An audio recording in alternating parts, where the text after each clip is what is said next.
कि जोरा जोरा जनवा कारो बाबा के चढ़ैबै जोरा जोरा जनवा कारो बाबा के चढ़ैबै हो कारो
समिति की तरफ से 200 रुपये का पुरस्कार है।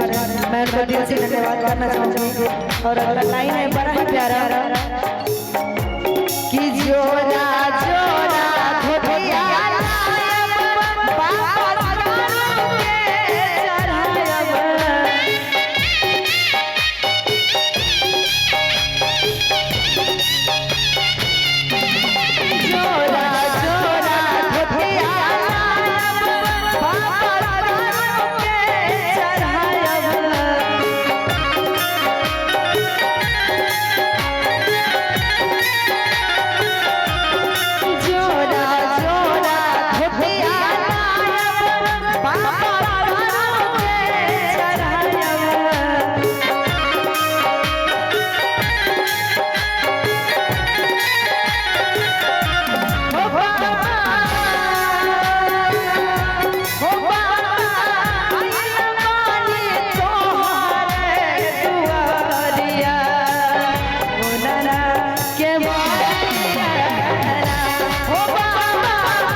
के कोषाध्यक्ष जी की तरफ से 200 रुपये का पुरस्कार जो कि कारू बाबा के जो मेला कमेटी है उनका अध्यक्ष है कोषाध्यक्ष, इनके तरफ से 200 रुपये का पुरस्कार। मैं उनको दिल से धन्यवाद करना चाहूँगी।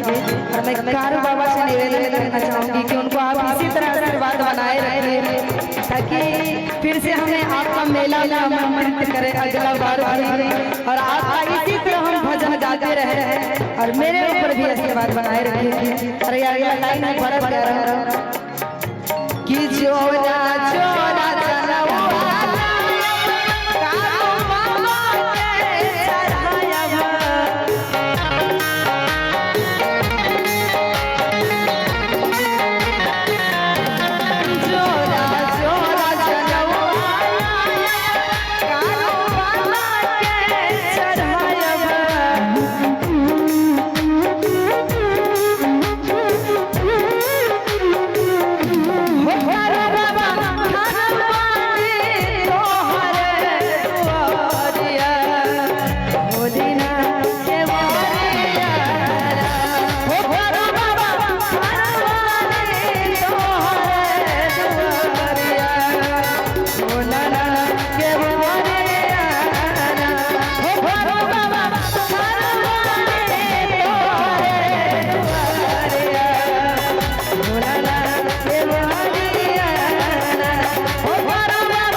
और मैं जितने भी हमारे यूट्यूब